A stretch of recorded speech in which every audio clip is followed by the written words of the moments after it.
Here's what a typical day for us looks like to bring our stories to you. Entry into the secure zone between the convention center and the queue is through tight security.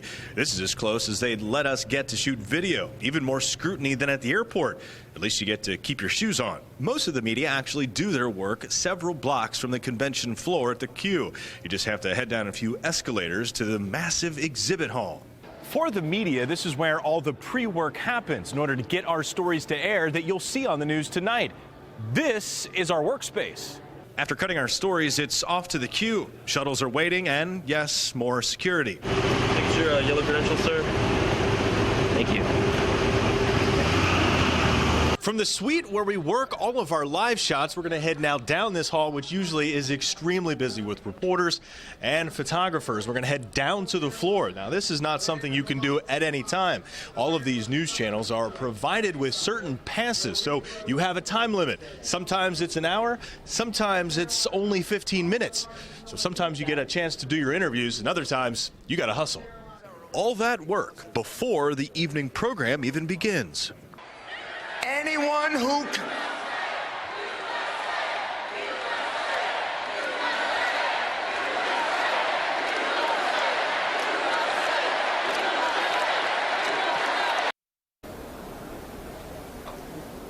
In addition to some of those behind-the-scenes looks that we just brought you, also some of the interesting tactics that law enforcement are using to make sure that they are maintaining order all throughout the city of Cleveland. I was talking to Teresa earlier and telling her that when I was down in one of the central squares, there were just as many officers who were standing guard with their guns and also directing traffic as there were officers with small cameras, keeping an eye on these crowds, scanning the crowd, panning the crowd to make sure that everyone who was within that area, whether they were protesting or just standing around, was on camera. Very interesting. And even broadcasting it on Periscope or Facebook, depending on the department that's using it. It's very interesting to see how the technology has changed. Even when you look behind us, a lot of times on the screens, they'll be showing tweets from people tagging politicians, so you can kind of follow what's happening on Twitter without even looking at your phone because it's all up on the big screens. We'll all be watching tonight as Governor Mike Pence makes his speech. You can watch it live on Channel 4, and you can check in with Dave and myself tonight on News 4 at 10 and at 11. We're live in Cleveland at the Republican National Convention.